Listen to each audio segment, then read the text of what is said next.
Hello everyone, welcome to the face the test platform.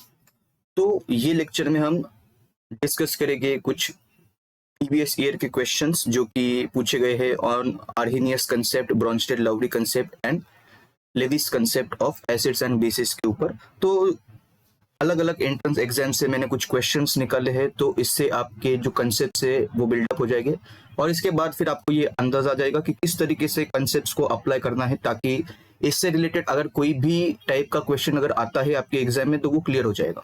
ठीक है, तो इसको डिस्कस करते हैं। अगर आप डायरेक्टली ये लेक्चर देख रहे हो तो ये आपको समझ में नहीं आएगा, इसके लिए आपको लेक्चर नंबर 1, 2 और 3 देखना होगा। तो ये आपको अपने प्लेलिस्ट सेक्शन में आयनिक इक्विलिब्रियम करके एक प्लेलिस्ट मैंने बनाया है, उसके अंदर आपको ये सारे के सारे लेक्चर जो है ये मिल जाएगी। या फिर आप ionic equilibrium lecture number 1 face the test, lecture number 2 face the test, इस तरीके से भी अगर आप सर्च करोगे तो डायरेक्टली अपना लेक्चर जो है ओपन हो जाएगा। ठीक है, तो फर्स्ट क्वेश्चन है which of the following can not act both as Bronsted acid and as Bronsted base. तो किस तरीके से सॉल्व करना है देखते हैं इसको।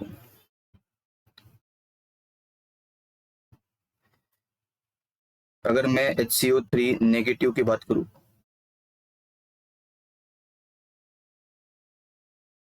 तो ये जो है यहां से अगर डिसोसिएशन अगर चला तो H प्लस और CO3 2 नेगेटिव बन जाएगा, क्योंकि एक और पॉजिटिव चीज हमने खो दी है, तो -1 का -2 हो जाएगा, क्योंकि -2 + 1 कितना हो जाएगा -1। तो फिर ये टाइप का मिलेगा। तो ये तो एसिड हम इसको बोल सकते हैं ब्रॉन्स्टेड एसिड, क्योंकि ब्रॉन्स्टेड कंसेप्ट के हिसाब से जो सब्सटेंस प्रोटॉन या H+ आयन को डोनेट करता है उसको हम ब्रॉन्स्टेड एसिड बोलते हैं। HCO3 negative can also behave as Bronsted base. How? इसके अंदर अगर मैं वाटर ऐड करूं तो यहां पे देखना क्या आपको देखने को मिलेगा। यहां से आपका बन जाएगा H2CO3। यहां से होगा क्या कि H+ आयन जो है ये एक्सेप्ट करेगा, HCO3 नेगेटिव एक्सेप्ट कर रहा है, मतलब ये ब्रॉन्स्टेड बेस की तरह काम करेगा। और H2O में से एक H+ निकल गया, एक पॉजिटिव चीज निकल गई, तो OH नेगेटिव हो जाएगा और HCO3 नेगेटिव का एक नेगेटिव जो है हट जाएगा जब वो H+ आयन को एक्सेप्ट करेगा। समझ में आई ये बात? ठीक है, तो यहाँ पे बेस कौन हो जाएगा? HCO3 negative. और डोनेट किसने किया है? वाटर ने, तो ये हो जाएगा आपका एसिड। तो water is Brønsted acid. Acid ने डोनेट करके वो कन्वर्ट हो गया OH नेगेटिव के अंदर,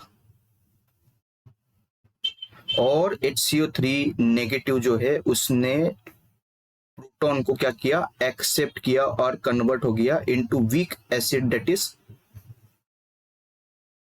कार्बोनिक एसिड। और हमने ये भी डिस्कस किया है कि बेस में अगर मैं H+ डाल दूं तो इसको मैं बोलूंगा कॉन्जुगेट एसिड।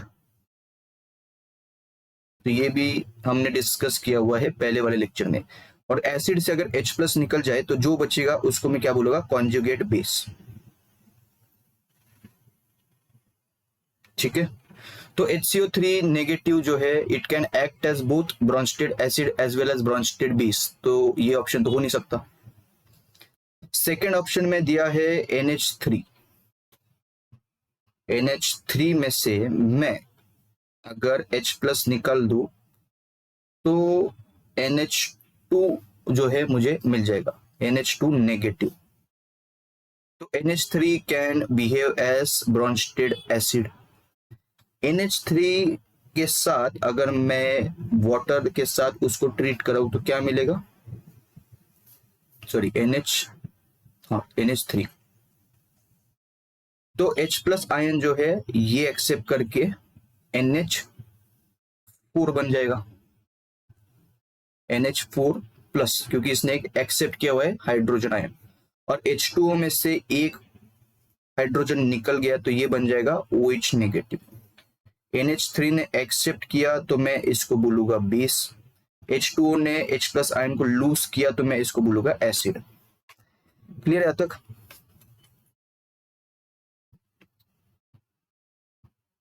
जब भी मैं बेस में H+ ऐड करता हूं, मतलब जब भी बेस अपना H+ आयन को एक्सेप्ट करता है तो वो बन जाता है कॉन्जुगेट एसिड। और जब भी मैं एसिड से एक H+ आयन निकलता हूं तो मेरा जो बचता है उसको मैं बोलूंगा कॉन्जुगेट बेस। तो ये सारा हमने डिस्कस किया हुआ है। अगर आपने पहले वाले लेक्चर नहीं देखे तो ये आपको समझ में नहीं आएगा, इसलिए मैं ये बोल रहा हूँ कि पहले वाले तीनों लेक्चर्स आपको देखने पड़ेंगे क्योंकि ये सारा इंटरलिंक्ड है। तो NH3 can also function as Bronsted acid and Bronsted base. अगर मैं HCl की बात करूं, HCl की अगर मैं बात करूं तो HCl आपका स्ट्रॉन्ग एसिड है, ये भी आपको पता है, और ये डिसोशिएट करेगा। जब भी स्ट्रॉन्ग एसिड डिसोशिएट करता है तो हम एरो जो है इस तरीके से ड्रॉ करते हैं, इस तरीके से ये डिसोशिएट करेगा इनटू H+ एंड Cl-। तो HCl जो है it is going to behave as Bronsted acid. लेकिन क्या आपने ऐसा कुछ पढ़ा है अभी तक, क्या आपने कुछ ऐसा पढ़ा है कि यहां से हाइड्रोजन एक्सेप्ट किया, H2Cl जैसी कंडीशन हमने आज तक पूरे केमिस्ट्री में नहीं पढ़ी। H2Cl सिर्फ HCl जो है वो डिसोशिएट कर सकता है into H+ and Cl- ion. तो H2Cl जैसा तो हमने आज तक नहीं पढ़ा। तो we can say that HCl can act as Bronsted acid but it cannot function as Bronsted base. तो आपका ऑप्शन हो जाएगा सी। अगर मैं डी की बात करूं, HSO4 नेगेटिव, ये डिसोशिएट करेगा इनटू H+ एंड -1 में से एक पॉजिटिव चीज हमने खो दी तो ये हो जाएगा 2-। HSO4 is going to behave as Bronsted acid, and if I react HSO4 negative with water तो H2O के मॉलिक्यूल से H+ जो है वो एक्सेप्ट किया जाएगा बाय HSO4 नेगेटिव, तो ये कन्वर्ट हो जाएगा H2SO4 के अंदर। नेगेटिव चार्ज हट जाएगा क्योंकि H+ आयन इसने एक्सेप्ट किया। वाटर में से एक H+ निकल गया, H2O में से एक H+ निकल गया तो बचेगा मेरा OH नेगेटिव। HSO4 ने क्या किया है, H+ को एक्सेप्ट किया है तो इसको मैं बेस बोलूंगा। H2O ने H+ को डोनेट किया है तो मैं इसको एसिड बोलूंगा। ठीक है, एसिड ने डोनेट किया H+ आयन और वो कन्वर्ट हो गया into OH negative, and HSO4 जो है इसने एक्सेप्ट किया है H+ आयन को और वो कन्वर्ट हो गया इनटू H2SO4। बेस जब H+ आयन एक्सेप्ट करता है तो वो बन जाता है कॉन्जुगेट एसिड, और एसिड में से जब मैं H+ को बाहर निकलता हूं तो जो मेरा रिमेनिंग बच जाता है उसको मैं बोलूंगा कॉन्जुगेट बेस। तो HSO4 can also function as both Bronsted acid as well as Bronsted base. HCl में सिर्फ वो ब्रॉन्स्टेड एसिड की तरह बिहेव कर सकता है, ब्रॉन्स्टेड बेस की तरह वो बिहेव नहीं कर सकता। इसीलिए अपना ऑप्शन जो है करेक्ट वो है थर्ड ऑप्शन। ये भी आसान सा है। Conjugate base for Brønsted acids H2O and HFR हमने एक बार डिस्कस की थी। एसिड में से H+ अगर निकल जाए तो जो बचेगा उसको मैं क्या बोलता हूं, कॉन्जुगेट बेस। ठीक है, और बेस में मैं अगर H+ को ऐड कराऊं तो जो बनेगा उसको मैं बोलूंगा कॉन्जुगेट एसिड।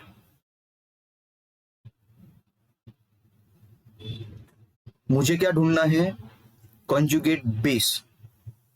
तो कॉन्जुगेट बेस को क्या मैं ऐसा लिख सकता हूँ, अगर मैं कॉन्जुगेट बेस को शॉर्ट फॉर्म से CB लिख दूं और नॉर्मल मैथ्स की तरह मैं इसको अगर सॉल्व करूं कि कॉन्जुगेट बेस में मैं अगर H+ डालूं तो मुझे क्या मिलेगा वापस से एसिड। वैसे ही कॉन्जुगेट एसिड में से मैं अगर H+ को बाहर निकालूं तो मुझे ओरिजिनल बेस मिल जाएगा। ठीक है, अभी बस इसको सॉल्व करना है।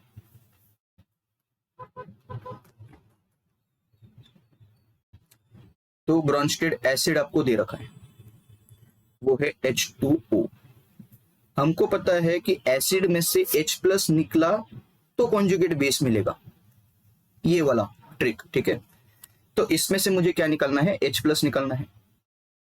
जब ये डिसोशिएट करेगा तो H प्लस और OH माइनस हमको देखने को मिलेगा। एसिड अगर ये है और इसमें से मैं अगर प्रोटॉन को डोनेट कर रहा हूं तो acid minus H plus will give us OH negative, और इसको ही हम क्या बोलेंगे, कॉन्जुगेट बेस। क्लियर है? तो OH नेगेटिव तो होना ही चाहिए ऑप्शन में, OH नेगेटिव इसमें नहीं है, इसमें नहीं है, तो बी और डी को एनालाइज करना है। HF के लिए भी हम ऐसा ही कैलकुलेट करेंगे। इसको बोला है ब्रॉन्स्टेड एसिड इन क्वेश्चन। इसके डिसोसिएशन से क्या मिलेगा अपन को, H plus and F minus. Acid से अगर मैं H प्लस को डोनेट करूं तो जो बचता है उसको हम बोलते हैं कॉन्जुगेट बेस। तो HF का कॉन्जुगेट बेस क्या हो जाएगा, F नेगेटिव। तो ये वाला गया, correct option is option B. ठीक है, बहुत ही आसान था ये। अभी लेविस कंसेप्ट आ गया है, देखते हैं। Which of the following fluoro compounds is most likely to behave as a Lewis base? तो देखते हैं इसको।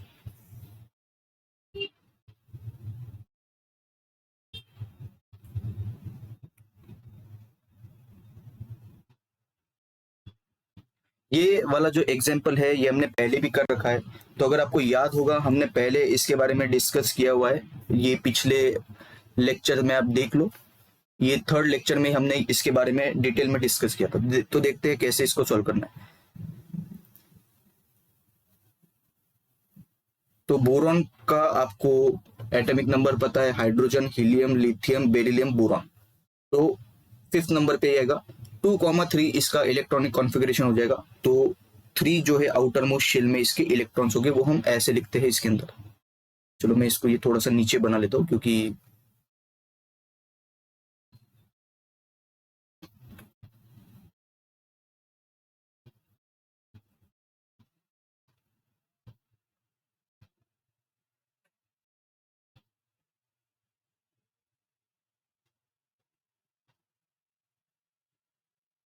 यहाँ पे बना लेते हैं। तो ये इस तरीके से 3 दिखा दिए। फ्लोरीन का एटॉमिक नंबर कितना है, 9।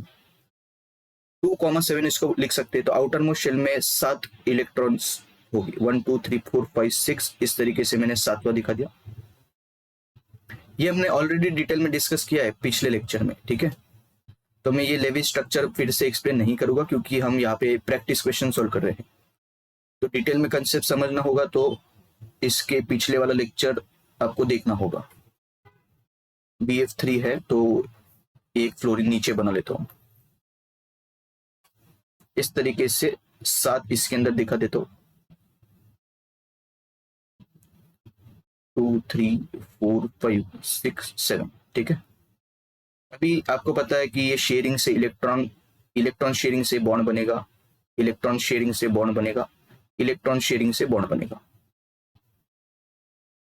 लेकिन अगर आप बोरॉन के लिए कैलकुलेट करोगे तो बोरॉन के लिए आपके नंबर ऑफ इलेक्ट्रॉन्स कितने हैं, 1 2 3 4 5 एंड 6। तो central atom boron has 6 electron. इसका मतलब इनकम्प्लीट ऑक्टेट की कंडीशन है, क्योंकि कंप्लीट ऑक्टेट कब होता है, जब 8 इलेक्ट्रॉन भरे हुए होते हैं। तो ये इनकम्प्लीट ऑक्टेट वाली कंडीशन है, मतलब कि ये इलेक्ट्रॉन डेफिशिएंट है। और इलेक्ट्रॉन डेफिशिएंट वाले सब्सटेंसेस को हम बोलते हैं लेविस एसिड, ठीक है। तो ये हो जाएगा आपका Lewis acid, Lewis acid.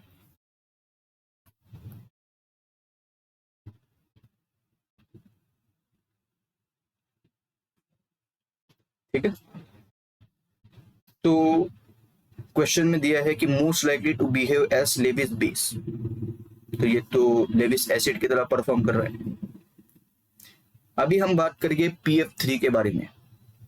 PF3 भी आसान ही है। PF3 में आपको कुछ इतना देखना नहीं है। PF3 का एग्जाम्पल मैंने आपको होमवर्क दिया था, अगर आपको याद होगा तो।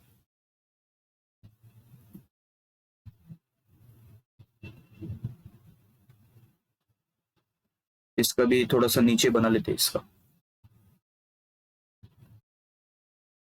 यहाँ पे P अगर मैं लिख दूं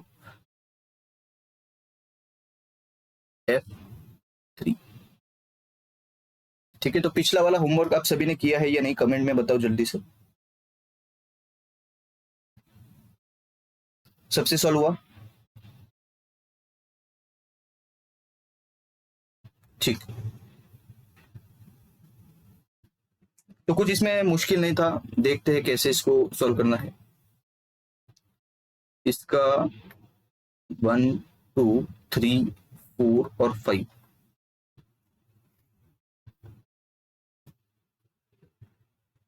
फ्लोरीन का ये अगेन 7 हो जाएगा। 1 2 3 4 5 6 7, 1 2 3 4 5 6 7, 1 2 3 4 5 6 7।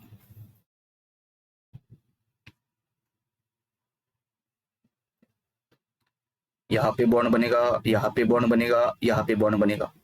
ऊपर से अगर फॉस्फोरस एटम जो कि सेंट्रल एटम है उसका अगर मैं नंबर ऑफ इलेक्ट्रॉन काउंट करूं तो कितना है? 1 2 3 4 5 6 और ये बीच वाले 7 8। तो ये 7th और 8 वाला जो है ये खाली है, क्योंकि ये इलेक्ट्रॉन जो है it is not involve in the formation of any bond. क्या उसके साथ F वाला बॉन्ड देखने को मिला आपको? नहीं देखने को मिला। इसका मतलब फॉस्फोरस जो है is electron rich in this case. It has additional, कितने इलेक्ट्रॉन से एडिशनल? 2 free electron. और अगर इसके पास इलेक्ट्रॉन पड़े हुए हैं, those are not involve in the formation of any bond, this electrons या फिर one pair of lone pair of electron can be donated. और वो एक्सेप्ट करेगा कौन? आपका इलेक्ट्रॉन डेफिशिएंट सब्सटेंस या फिर लेविस एसिड। तो लेविस बेस क्या होता है कि जो अपने एक्स्ट्रा वाले इलेक्ट्रॉन्स को डोनेट करेगा उसको मैं क्या बोलता हूं? Lewis base. और जो इलेक्ट्रॉन डेफिशिएंट होता है, जिसके पास इलेक्ट्रॉन की कमी होती है, वो यही लेविस बेस से वो इलेक्ट्रॉन्स को अपनी ओर एक्सेप्ट करता है और उसको हम लेविस एसिड बोलते हैं। तो मोस्ट लाइकली जो है लेविस बेस मेरे हिसाब से तो PF3 होना चाहिए इसके अंदर। फिर भी हम C और D को भी एनालाइज करेंगे, C और D को भी एनालाइज करेंगे। CF4 कार्बन का एटॉमिक नंबर सभी को पता है क्या है? कार्बन का एटॉमिक नंबर 6। तो उसको मैं 2,4 लिख सकता हूँ क्या? हाँ। तो आउटर मोस्ट शेल में हम 4 इलेक्ट्रॉन दिखाएंगे इसके इस तरीके से 1 2 3 4, ठीक है। फ्लोरीन का तो 1 2 3 4 5 6 7 हर एक इसमें 7 7 दिखाएंगे फ्लोरीन के। 1 2 3 4 5 6 7।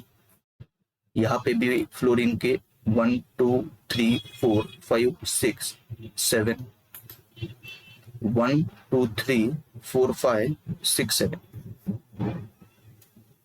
ठीक है।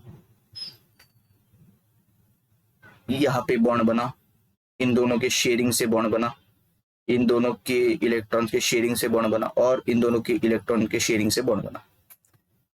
अगर मैं कार्बन के इलेक्ट्रॉन्स भी अगर काउंट करूं तो 1 2 3 4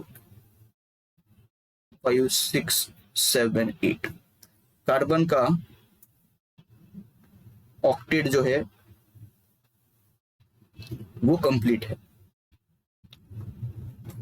तो क्या मैं इसको इलेक्ट्रॉन डेफिशिएंट बोलूं? नहीं बोल सकता।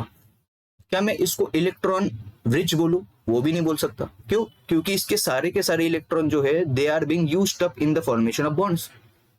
अगर हम PF3 की बात करें तो वहां पे 2 इलेक्ट्रॉन इसके बाकी थे जो कि इन्वॉल्व नहीं थे in the formation of any bond.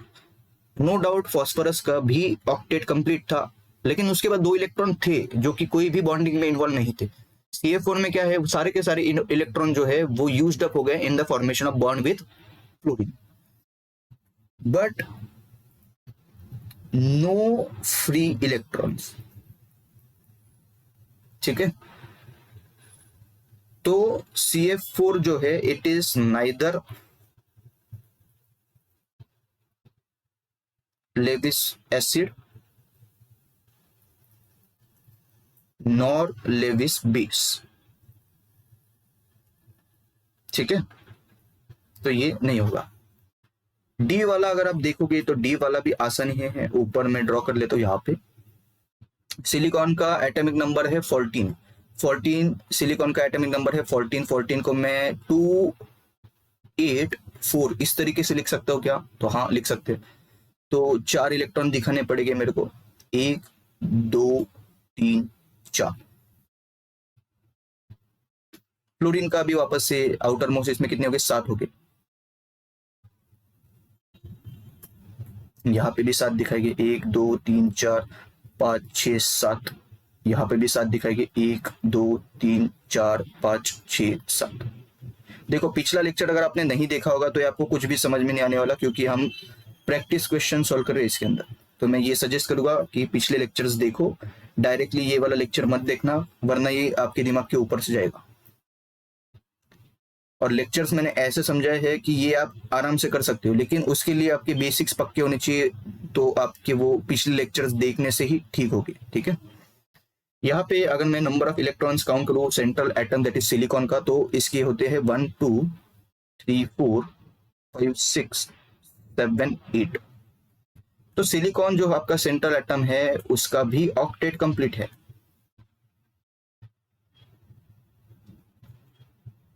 और सेम केस आ रही है, बट नो फ्री इलेक्ट्रॉन। तो ये भी आपका लेविस बेस नहीं हो सकता, क्योंकि लेविस बेस होने के लिए 2 एक्स्ट्रा, एटलीस्ट 1 पेयर जो है आपका एक्स्ट्रा होना चाहिए इलेक्ट्रॉन का। इसके अंदर तो एक भी एक्स्ट्रा नहीं है, क्योंकि सारे के सारे इलेक्ट्रॉन जो है they are used up in the formation of bond with fluorine. तो again SiF4 is not Lewis base. Clear है तक? बहुत ही आसान था यहाँ पे।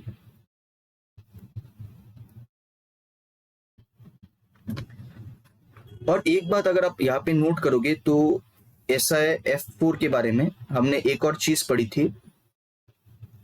अगर उसका सेंट्रल एटम सिलिकॉन है तो एटॉमिक नंबर 14 जो होगा इसका, मैं उसको इस तरीके से भी लिख सकता हूँ, 1s2 2s2 2p6, ठीक है। कितने हो गए? 4 10। 3s2 3p2 और इसका जो d ऑर्बिटल है वो खाली होगा। तो ऐसा सब्सटेंस जिसका d ऑर्बिटल वैकेंट हो उसको मैं क्या बोल सकता हूं? लेविस एसिड, ठीक है। तो आपका SiF4 जो है वो क्या है? Lewis acid. ये भी आपका लेविस एसिड था। PF3 आपका लेविस बेस है और SiF4 आपका लेविस एसिड है। और CF4 जो है वो ना तो आपका लेविस एसिड है ना तो आपका लेविस बेस है। अगर हम कार्बन की बात करें 1s2 2s2 कॉन्फ़िगरेशन की, अगर हम बात करें कार्बन के बारे में, तो इसका एटॉमिक नंबर कितना है? 6। और ये तो यहीं पे खत्म हो जाएगा, 1s2 2s 1s2 2s2 और 2p2, ठीक है। यहीं पे खत्म हो गया। सेकेंड वाला जो भी आपका शेल होगा उसके अंदर डी ऑर्बिटल तो होता ही नहीं, होता थर्ड शेल से स्टार्ट होता है डी ऑर्बिटल। तो ये लेविस एसिड भी नहीं है, इसलिए यहाँ पे करेक्ट आंसर हो जाएगा ऑप्शन बी, ठीक है। तो ये बहुत ही इन डेप्थ मैंने समझाया है, मैं इतना स्लो एक्सप्लेन नहीं करने वाला था इसमें, लेकिन मैंने ये फिर भी किया है, ठीक है। तो ये आपको अभी समझ में आ गया होगा।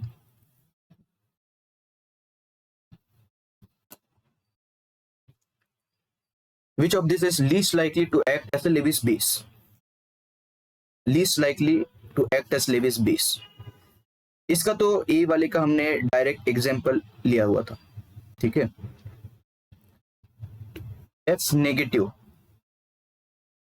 PF3 का हमने पिछले केस में देखा, और PF3 तो उल्टा मोस्ट लाइकली क्या था, लेविस बेस था, तो लीस्ट लाइकली हो ही नहीं सकता। और PF3 का स्ट्रक्चर मैं वापस से ड्रॉ नहीं कर रहा हूँ क्योंकि वो यहाँ पे हमने ड्रॉ किया हुआ है। BF3 का भी स्ट्रक्चर ड्रॉ किया है। BF3 क्या था, लेविस एसिड था, और least likely to act as Lewis base यही होगा, ठीक है, क्योंकि BF3 क्या है, लेविस एसिड है ना BF3। F नेगेटिव की अगर हम बात करें तो इसमें तो सोचना ही नहीं है आपको। F नेगेटिव के पास कितने होते हैं इलेक्ट्रॉन, 1 2 3 4 5 6 7, लेकिन इसके पास नेगेटिव चार्ज भी है एक्स्ट्रा, इसका मतलब इसके पास एक एडिशनल इलेक्ट्रॉन भी है इस तरीके से, इसीलिए ये भी हो जाएगा F नेगेटिव। इसके पास एक एडिशनल इलेक्ट्रॉन है, मतलब ये डोनेट कर सकता है, जो डोनेट करेगा उसको मैं लेविस बेस बोलूंगा, तो ये तो most likely to act as Lewis base होना चाहिए, most likely to act as Lewis base होना चाहिए। लीस्ट लाइकली पूछा है, ये गया, ठीक है, क्लियर है तक।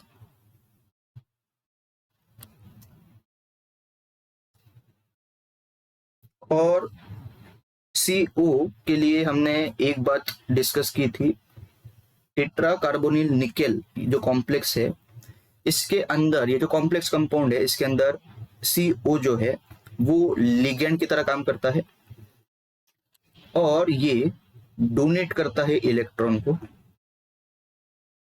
To nickel. जो डोनेट करता है उसको हम क्या बोलते हैं, लेविस बेस।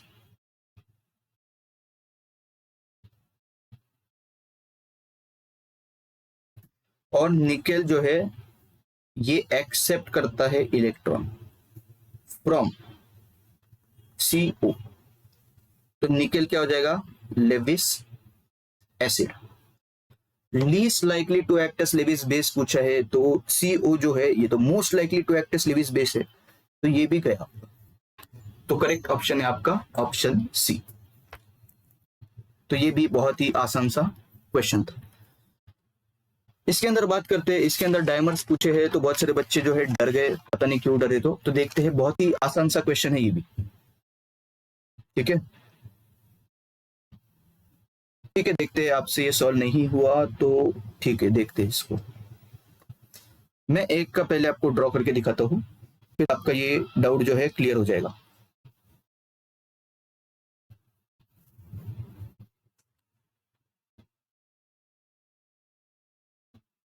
ओके, देखते हैं, CH3 ट्वाइस, ओके, मतलब 2 CH3 हो गए।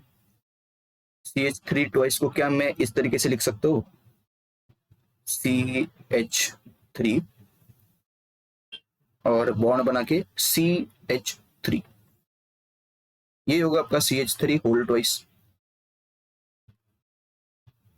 अब इसको बस लेविस डॉट के फॉर्म में लिखना है, तो इस तरीके से लिख सकते हैं, इसके 4 बॉन्ड के लिए इस तरीके से लिखा है, तो 1 2 3 4, और ये वाले कार्बन का भी 1 2 3 4। हाइड्रोजन के पास तो एक ही इलेक्ट्रॉन होगा, तो इस तरीके से लिखा, इसमें इस तरीके से, इसमें इस तरीके से, इसमें इस तरीके से, हाइड्रोजन का तो डुप्लेट कंप्लीट हो जाएगा। और फिर ये आपके बॉन्ड बनेंगे, यहां से एक बॉन्ड, यहां से दूसरा, यहां से तीसरा, यहां पे चौथा, ठीक है, तो इस तरीके से आपके बॉन्ड बनेंगे। इलेक्ट्रॉन डेफिशिएंट कौन है ये पूछा हुआ है,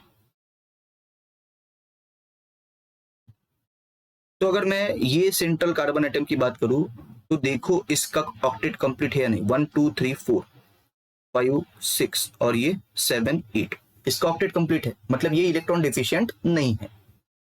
ये वाले कार्बन एटम की बात करें तो सेम, इसका भी ऑक्टेट कंप्लीट है, 1 2 3 4 5 6 7 8, दोनों कार्बन एटम के ऑक्टेट कंप्लीट है, तो ये इलेक्ट्रॉन डेफिशिएंट नहीं हो सकता। इलेक्ट्रॉन डेफिशिएंट मतलब क्या, जिसका ऑक्टेट कंप्लीट है ही नहीं उसको हम इलेक्ट्रॉन डेफिशिएंट बोले, तो ये तो इन दोनों के ऑक्टेट्स कंप्लीट है,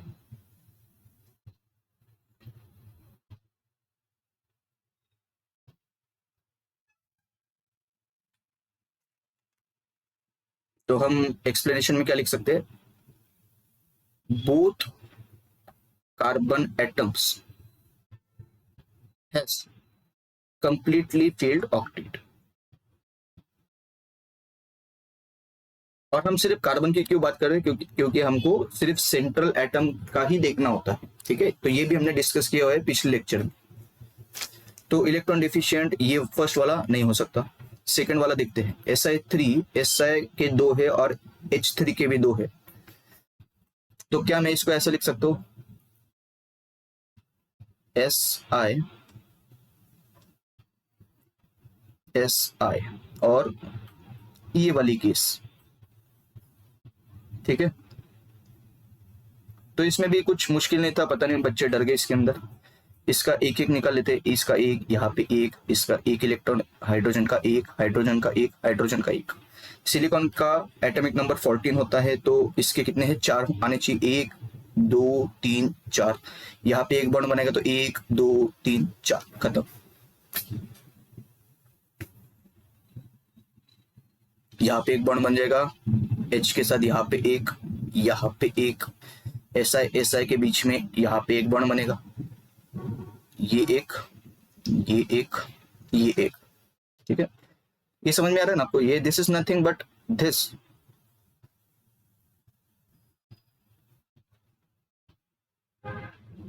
इसी को हम क्या बोल रहे हैं, SiH3 होल ट्वाइस, ठीक है।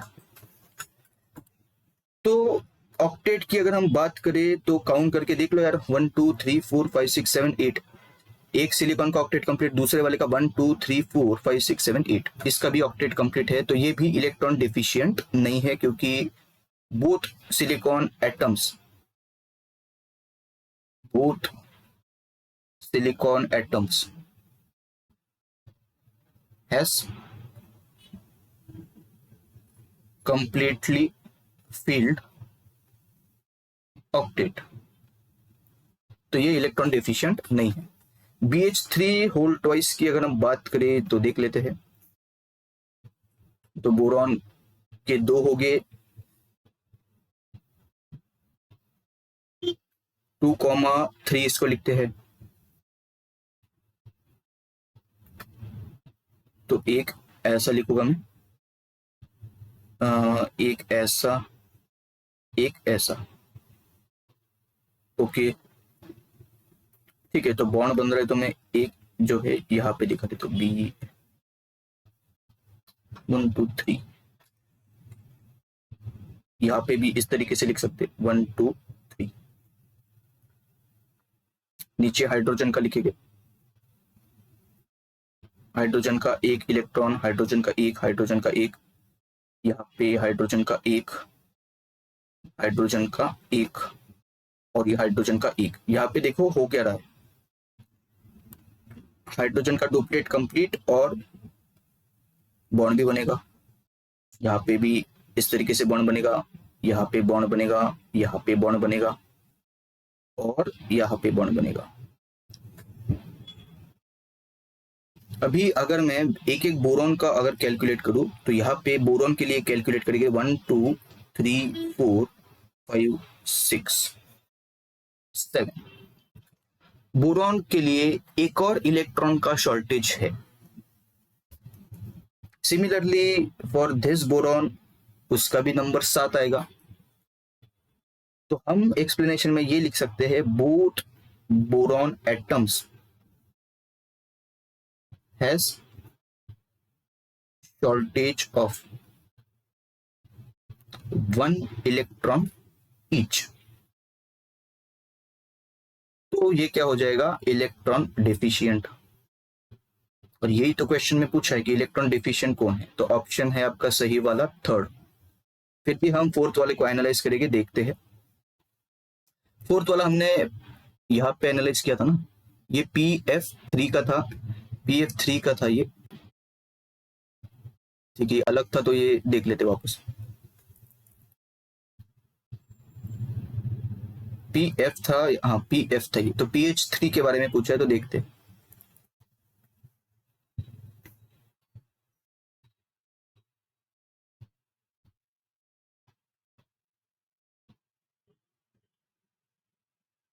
इसका एक इलेक्ट्रॉन, इसका एक इलेक्ट्रॉन, इसका एक इलेक्ट्रॉन, और फॉस्फोरस के पास 5 हो गए। तो 1 2 3 और 4 5, यहां से एक बॉन्ड बनेगा, यहां से एक बॉन्ड बनेगा और यहां से एक बॉन्ड बनेगा। लेकिन फॉस्फोरस के लिए अगर आप नंबर ऑफ इलेक्ट्रॉन्स काउंट करोगे तो कितना हो जाएगा, 1 2 3 4 5 6 7 8। phosphorus has completely filled octet as well as 2 free electrons। तो अगर इसके पास 2 इलेक्ट्रॉन एक्स्ट्रा है which are not used up in the formation of any bond, तो ये तो इलेक्ट्रॉन रिच हो गया, ये तो इलेक्ट्रॉन रिच हो गया। इलेक्ट्रॉन डिफिशिएंट पूछा है, तो ये वाला ऑप्शन भी आपका गलत है। तो correct option is option C. ठीक है, एक और आया है लेविस कंसेप्ट पे, तो इसको भी हम ध्यान से डिस्कस करेंगे। इसमें डाउट है किसी को या डिस्कस करूं ये? ठीक है, देखते हैं इसको। CH3, इसको कैसे लिख सकते हैं अपन, ऐसे लिख सकते हैं इसको, BCH3 CH3 CH3। ठीक है, बस इसको भी ये फॉर्म में लाना है, 2,3 हो जाएगा ये। तो इस तरीके से इसके इलेक्ट्रॉन, ऊपर कार्बन लिखूंगा मैं, कार्बन के पास कितना होगा, 2,4। तो इसको ऐसे लिख सकते हैं, ये नीचे ड्रॉ करना पड़ेगा यार, ये बहुत बड़ा स्ट्रक्चर है ये।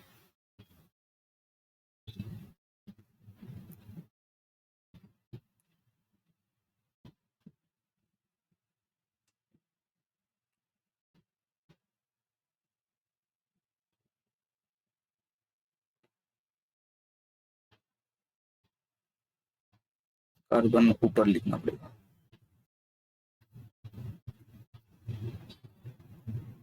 कार्बन का लिख लेते पहले, 1 2 3 4, फिर हाइड्रोजन का लिखेंगे उसके ऊपर, हाइड्रोजन हाइड्रोजन CH3।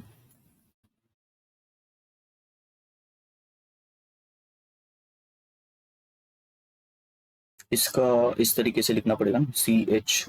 अच्छा ठीक है, यहाँ पे एक लिख सकते हैं हाइड्रोजन,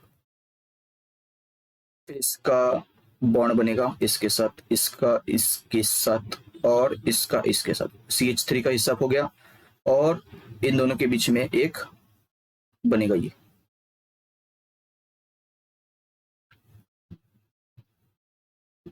वैसे ही इसका लिखना है,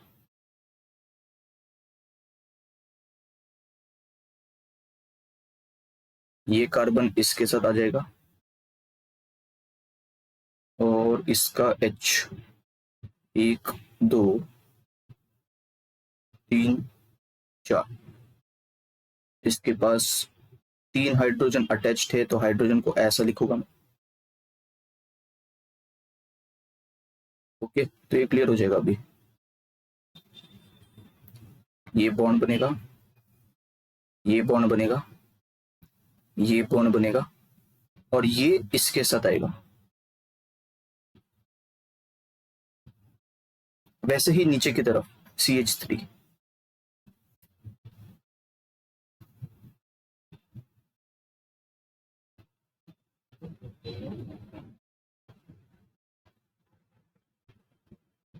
तो इसका एक बॉन्ड बन जाएगा बोरॉन के साथ,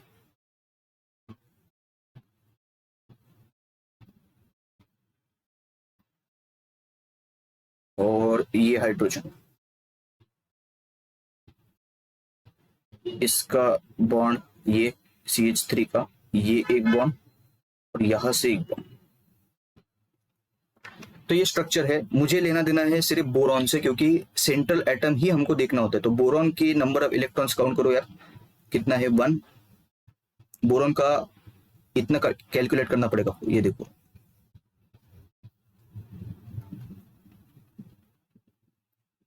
ये नंबर ऑफ इलेक्ट्रॉन्स हो गए किसके, सेंट्रल एटम बोरॉन के, 1 2 3 4 5 6। तो बोरॉन के पास कितने हैं, 6 इलेक्ट्रॉन। कितने हैं, 6 इलेक्ट्रॉन, मतलब इनकम्प्लीट ऑक्टेट कंडीशन ही। इनकम्प्लीट ऑक्टेट मतलब इलेक्ट्रॉन डेफिशिएंट। इलेक्ट्रॉन डेफिशिएंट वाले सब्सटेंस को हम क्या बोलते हैं, लेविस एसिड। तो ये एग्जांपल है लेविस एसिड का। तो ऑप्शन ए सही है आपका। ऑप्शन बी भी चेक कर लेते हैं। तो अभी मैं क्या करूंगा इसको, ठीक है, ऑप्शन बी वाला जो छोटा है तो वो ऊपर दिखा देते हैं। तो ये किस तरीके से बनेगा ये थोड़ा ध्यान से देखना। क्या मैं इसको ऐसा लिख सकता हूँ, CH3O ऐसा लिख सकते हैं हम। CH3 दो बार है और एक O है, तो मैं O को बीच में डाला। तो इसको कैसे आप लिखोगे, ऑक्सीजन का एटॉमिक नंबर है 8, तो इसको 2,6 लिख सकते हैं। यहाँ पे एक बॉन्ड बन रहा है तो ये एक बॉन्ड दिखा दिया, यहाँ पे एक बॉन्ड बन रहा है तो ये एक दिखा दिया, और बाकी के जो फ्री है वो ऊपर दिखाना पड़ेगा। तो 4 फ्री है, तो स्ट्रक्चर के हिसाब से हम इसको ऐसे लिख सकते हैं 1 2 3 4 5 6। कार्बन के लिए दूसरा कलर यूज करेंगे।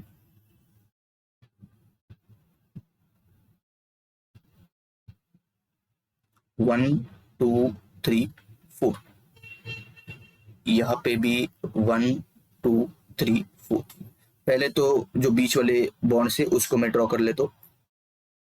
तो ये एक बॉन्ड बन जाएगा दोनों के बीच, और ये दूसरा बॉन्ड बन जाएगा। अभी हाइड्रोजन लगाने सिर्फ, बिना हाइड्रोजन का आप ये भी इसको सॉल्व कर सकते थे, क्योंकि हमको लेना देना सिर्फ ऑक्सीजन मतलब बीच वाले एटम से। फिर भी प्रैक्टिस के लिए आपका ये हो जाएगा, तो मैं ये ड्रॉ करके दिखा देता हूँ। इससे भी लेक्चर लेंदी होगा, लेकिन आप 1.5 या 2x पे भी लेक्चर चला सकते हैं अगर आपने पहले के लेक्चर ठीक से देखे तो। या फिर आपके अगर क्वेश्चन सॉल्व नहीं हो रहा है कोई, तो फिर उसको आप स्लो देख सकते हैं। तो ये 3 का हिसाब हो गया, ये 3 बॉन्ड का हिसाब हो गया, लेकिन हमको तो लेना देना है ऑक्सीजन का, क्योंकि वो सेंट्रल एटम है और हमको सेंट्रल एटम ही चेक करना होता है। तो सेंट्रल एटम कहाँ कहाँ इन्वॉल्व है, इतने एरिया में इन्वॉल्व है सेंट्रल एटम आपका ऑक्सीजन एटम। तो इतने इलाके में आपको क्या करना है, काउंट करने हैं नंबर ऑफ इलेक्ट्रॉन। तो 1 2 3 4 5 6 7 8, 8 इलेक्ट्रॉन है। इसका ऑक्टेट कंप्लीट है। Oxygen has complete octet as well as has 4 free electron. तो 4 इलेक्ट्रॉन तो फ्री है, कौन कौन से, ये वाले और ये वाले, which are not involve in the formation of any bond. तो बस फिर ये तो इलेक्ट्रॉन रिच हो गया, और इलेक्ट्रॉन डेफिशिएंट कुछ है, और इसको हम, ये अगर इलेक्ट्रॉन रिच है तो ये लेविस बेस की तरह काम करेगा। ठीक है, तो ये है आपका लेविस बेस।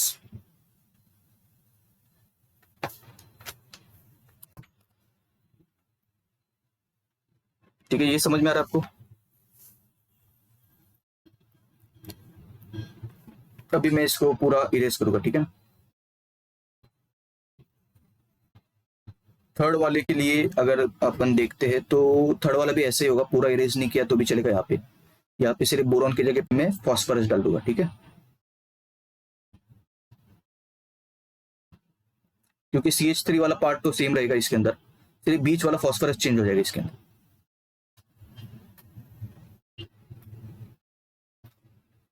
समझ में आ रहा है नहीं ये, क्लियर है। तो और फॉस्फोरस का हमने यहाँ पे भी ड्रॉ किया था, ठीक है, वो अलग है तो ये देखना पड़ेगा। ठीक है, ड्रॉ कर दीजिए। यहाँ पे फॉस्फोरस के आउटर मोस्ट इसमें हो गए 5, तो ये 3 हो जाएगी, ये 4/5 ये एक्स्ट्रा हो जाएगी, और बाकी का तो वैसा क्या वैसा रहेगा आपका स्ट्रक्चर। ठीक है, बाकी तो वैसा का वैसा रहेगा, क्योंकि इसको कैसे लिख सकते हैं हम, इस तरीके से लिख सकते हैं ना इसको, PCH3 CH3 CH3। ठीक है, इसमें अगर आप काउंट करोगे number of electron for central atom that is phosphorus, तो इतना काउंट करना पड़ेगा मुझे।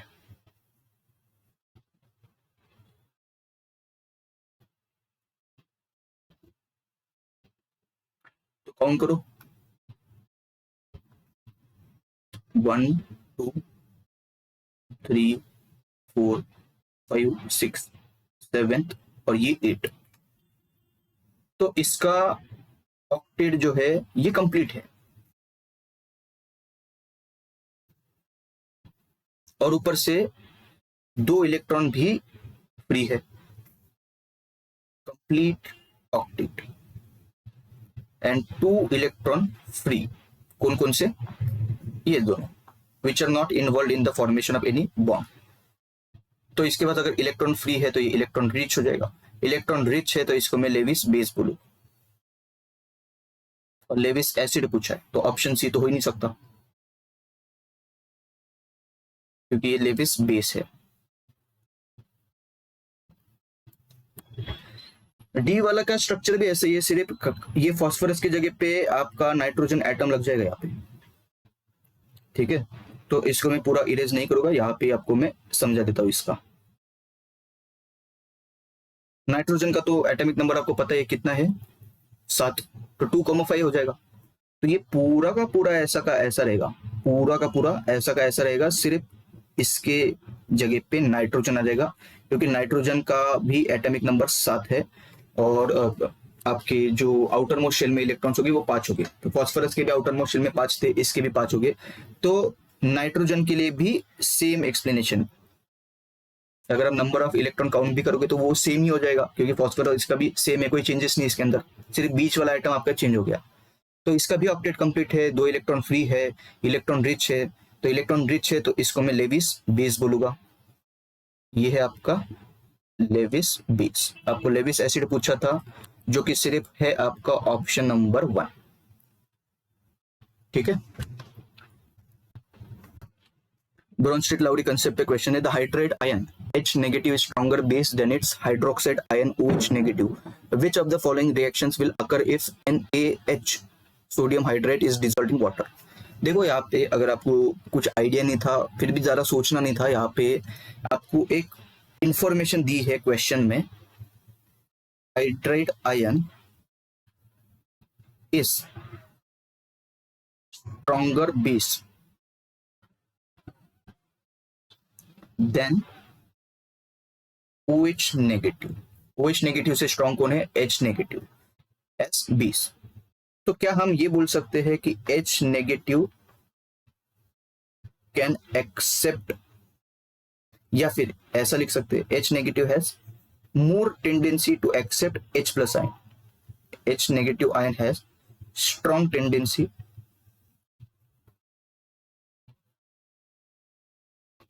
To accept H plus ion as compared to OH negative ion. तो H नेगेटिव जो है ये ज्यादा टेंडेंसी रखता है to attract H plus ion towards it, और H नेगेटिव अगर H प्लस को एक्सेप्ट करेगा, H नेगेटिव अगर प्रोटॉन को एक्सेप्ट करेगा तो वो क्या बन जाएगा, H2। सोल्यूशन में OH नेगेटिव भी होगा, लेकिन उसका टेंडेंसी उतना नहीं है टू एक्सेप्ट H प्लस, क्योंकि H नेगेटिव स्ट्रॉन्गर बेस बोला है। अगर ये स्ट्रॉन्गर बेस है तो इसका टेंडेंसी जो होगा to accept H plus and वो भी ज्यादा होगा। तो ऐसा ऑप्शन देखना था जिसके अंदर H नेगेटिव का कन्वर्जन H2 में हो जाएगा। ठीक है, यहाँ पे क्या हुआ होगा, H2O से एक H प्लस जो है ये इसने खींचा होगा, तो वाटर जो है वो प्रोटॉन को डोनेट कर रहा है, तो वाटर एसिड की तरह काम कर रहा है यहाँ पे, और H नेगेटिव ले रहा है तो ये बेस की तरह काम करेगा। ठीक है, तो यही पूछा था कि H2 कहाँ पे बनेगा वो देखना था, तो ऑप्शन बी आपका सही हो जाएगा। अभी फर्स्ट ऑप्शन में क्या हुआ है कि 2H नेगेटिव है और 2H नेगेटिव का ही उन्होंने क्या किया है, क्या दिखाया है, H2+2 इलेक्ट्रॉन। तो ये 2 इलेक्ट्रॉन की वजह से यहाँ पे ये गलत हो जाएगा, और यहाँ पे हम ये बोल भी नहीं सकते कि 2H नेगेटिव जो है ये 20 की तरह काम कर रहा है या नहीं, क्योंकि पहले 2H नेगेटिव था और बाद में ये H2 है।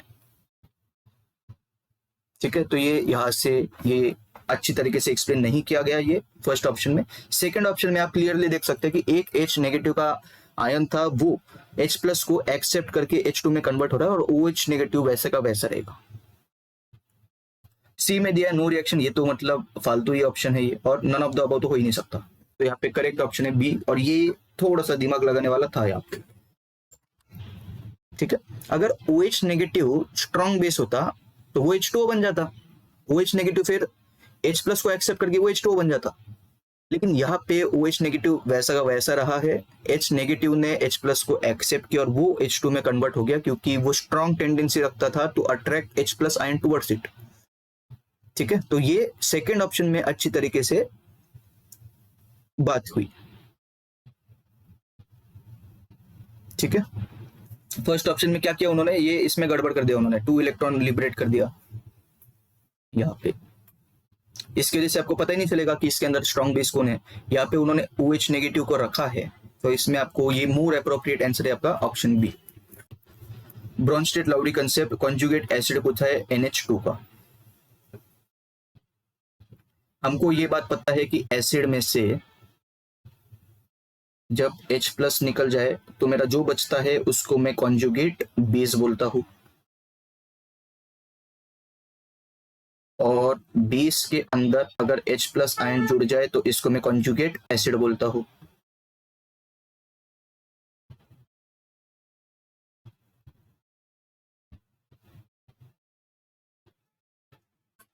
तो NH2 नेगेटिव के अंदर मैं अगर H+ जोड़ दूं, NH2 नेगेटिव के अंदर मैं अगर H+ जोड़ दूं तो मेरा क्या बनेगा, कॉन्जुगेट एसिड, और वही पूछा है। तो इसके अंदर अगर मैंने बेस जोड़ा तो ये क्या बन जाएगा, NH3। एक नेगेटिव चार्ज था वो खत्म हो जाएगा क्योंकि हाइड्रोजन एक्सेप्ट किया। तो इसका सही जवाब है NH3।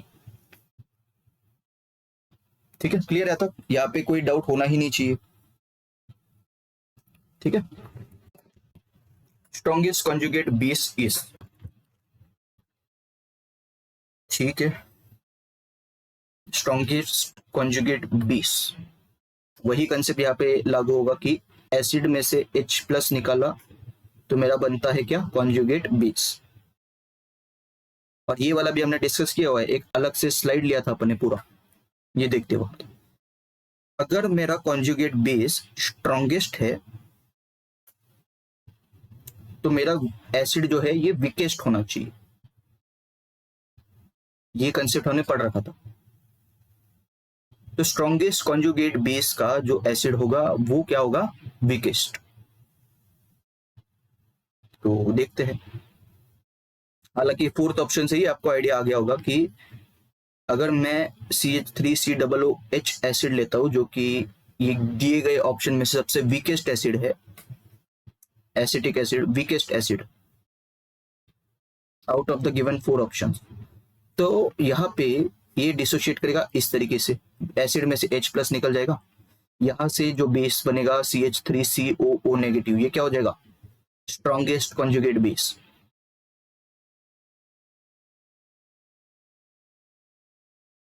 तो ऑप्शन क्या होना चाहिए, ऑप्शन डी।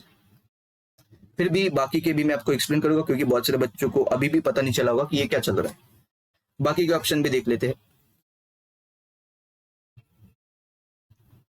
NO3 नेगेटिव कैसे बना होगा, NO3 नेगेटिव, HNO3 जो आपका नाइट्रिक एसिड है, यहां से मैं अगर H+ को, अब ये स्ट्रॉन्ग एसिड है, ये मुझे पता है ये स्ट्रॉन्ग एसिड है, तो एरो कैसा हो जाएगा, इस तरीके से, क्योंकि बैकवर्ड रिएक्शन का चांस होता ही नहीं है जब स्ट्रॉन्ग एसिड की बात करते हैं, क्योंकि ये पूरी तरीके से डिसोशिएट करता है।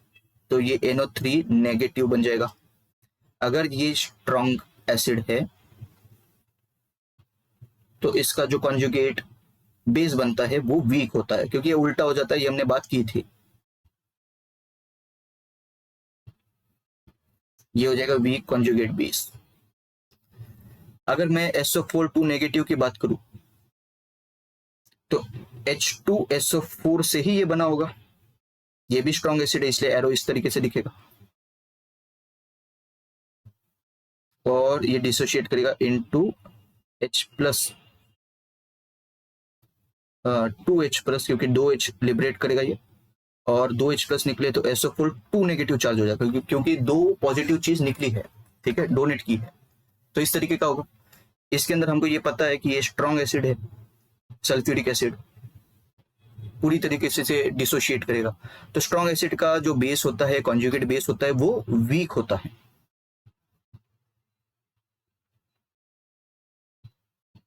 Weak conjugate base. तो स्ट्रॉन्गेस्ट कॉन्जुगेट बेस सिर्फ आपको CH3COO नेगेटिव में देखने को मिलेगा, बाकी के ऑप्शंस आपके हो जाएंगे गलत, इसलिए correct option is answer D. ठीक है, तो ये सारे के सारे जितने क्वेश्चंस थे अलग अलग टाइप्स के वो हमने खत्म किए। अभी इसके बाद में आपका कोई भी टाइप का क्वेश्चन अगर आता है यहाँ से तो ये आपका सॉल्व हो जाएगा। तो आई होप ये लेक्चर में आपको मजा आया होगा। So see you in the next lecture. Thanks for watching.